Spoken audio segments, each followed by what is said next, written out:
Hey, my name is Alas Zada, and in this video, we'll be learning ways to reduce insomnia. Look, I know it's a crazy subject to talk about, but we've all been there. Whether it be 2 days ago, 2 months ago, or 2 years ago, we've all accidentally slept in the day we had something very important, say a final exam or maybe even work. And this is usually all caused because of the lack of sleep. See, maybe the night before we were out partying with friends or playing video games all night long, or even having that cram study session. Uh, but eventually, we need to fall asleep. As the NIH states, that students need at least 7 through 8 hours of sleep a night to maintain productivity and to also maintain good mental and physical health.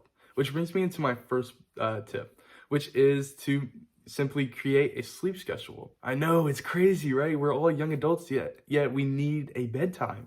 Um, but this is necessary because once you're sleeping on a consistent time and you're waking up at a consistent time, you don't need to rely on an alarm clock, or in this case, my mother.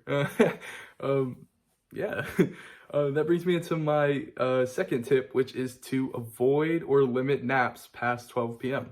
It's kind of self-explanatory there. If you're sleeping later in the day, you're not gonna have you're not gonna be as tired at night, and it's gonna make you stay up a little bit more. And that brings me to tip number three, which is to stay active. It's just like the reverse of tip number two, except for in this scenario, you're actually burning your energy, so you're tired at night. Tip number four would be to avoid screen time at least an hour and 30 minutes before bedtime. Doing this will bring down your blue light because your technology produces a blue light, and it makes your brain pick up that, the sun's still out. When in reality, it's night and you're staring at TikToks, just scrolling. So avoid screen time at least an hour and 30 minutes before bedtime. You can either read a book or listen to music while trying to fall asleep. And then comes into my fifth and final tip, which is to ban all-nighters. Yes, I know we're studying, we're cramming for that next final, but if we do our homework and we're done with it at 4 a.m. and we have a final at 7, we're not gonna make it. We're not gonna make it. No matter how much you know the information or not, having a good night's sleep is also as necessary as knowing the information.